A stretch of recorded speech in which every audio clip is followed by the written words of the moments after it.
बढ़ाएं, बात करेंगे दिल्ली से, जहां पर बड़ी खबर बीजेपी सांसद रीता बहुगुणा जोशी का बयान। मेरा बेटा बीजेपी से टिकट मांग रहा है। रीता बहुगुणा जोशी ने साफ तौर पर कहा कि बेटा टिकट मांग रहा है, यह उसका अपना अधिकार है। बीजेपी के पास उसकी प्रोफाइल है पूरी और बीजेपी इस पर मंथन भी करेगी। मैंने कहा अपने बेटे की कोई पैरवी नहीं की है। हालांकि ये सवाल लगातार उठ रहे थे कि रीता बहुगुणा जोशी ने अपने बेटे के लिए टिकट मांगा, लेकिन उन्होंने कहा मैंने कोई भी पैरवी नहीं की। तो प्रयागराज विधानसभा के हालात जो है वो बताने के लिए आई थी और मैंने पार्टी को बता दिया कि मैं चुनाव नहीं लड़ूंगी और ये मेरा आखिरी चुनाव 2019 में हो गया। तो मेरा जो आखिरी चुनाव था वो 2019 में हो गया। ये रीता बहुगुणा जोशी ने साफ तौर पर कहा और अपना बेटे के लिए साफ तौर पर कहा कि वो बेटा बहुत सालों से बीजेपी के कार्यकर्ता के तौर पर किस तरीके से पार्टी की सेवा कर रहा है।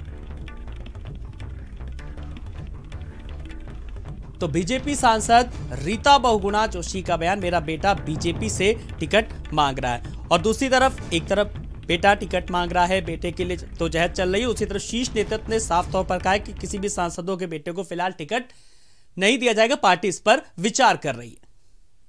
बहुगुणा जोशी जी इस वक्त हमारे साथ मौजूद हैं। रीता जी, आप भारत समाचार पर हैं। आज आपने नड्डा जी को पत्र भी लिखा है, क्या कुछ नाराजगी है या नड्डा जी के पत्र में क्या बात है आपने कही है? कोई नाराजगी नहीं है, मैं पार्टी के निर्णय का सम्मान करती हूँ। मयंक जोशी जी ने अपने काम के आधार पर 12 साल की मेहनत के आधार पर पार्टी में टिकट के लिए आवेदन किया है। अब पार्टी को निर्णय लेना है कि उनको सोचेंगे कि नहीं सोचेंगे। परंतु मेरा पक्ष इतना ही है कि जब ये परसों आया अखबारों में कि एक परिवार को एक टिकट, तो 2024 में ऐसे भी मैं त्याग रही हूँ चुनावी राजनीति। तो मैंने आज उनको सिर्फ एक निवेदन किया है कि यदि आपका ये निर्णय है तो मैं सम्मान करती हूँ और मैं अपनी वर्तमान सीट छोड़ने को तैयार हूँ अगर आप मेरे को टिकट देते हैं तो इसमें कहा कोई विरोधाभास नहीं है।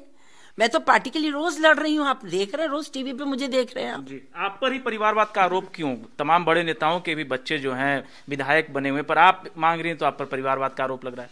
नहीं, किसी ने मुझ पर आरोप नहीं लगाया, अभी तो चर्चा ही नहीं हुई है। और देखिए, जिसको भी मिला है पार्टी ने किसी कारण से दिए होंगे।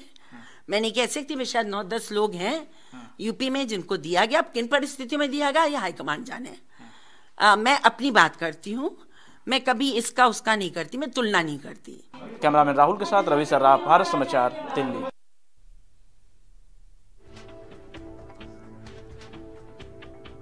तो बागी की बात करें तो फिलहाल क्या बागी बनेंगी? और बड़ी बात, रीता बहुगुणा जोशी चुनाव फिलहाल नहीं लड़ेंगी 2024 के लिए उन्होंने साफ तौर पर कहा कि, और बड़ी बात, इस पूरी कवायद के बीच उन्होंने साफ कर दिया कि मेरा जो आखिरी चुनाव है वो अब 2019 में वो फिलहाल हो गया, अब 2024 में वो चुनाव नहीं लड़ेंगी।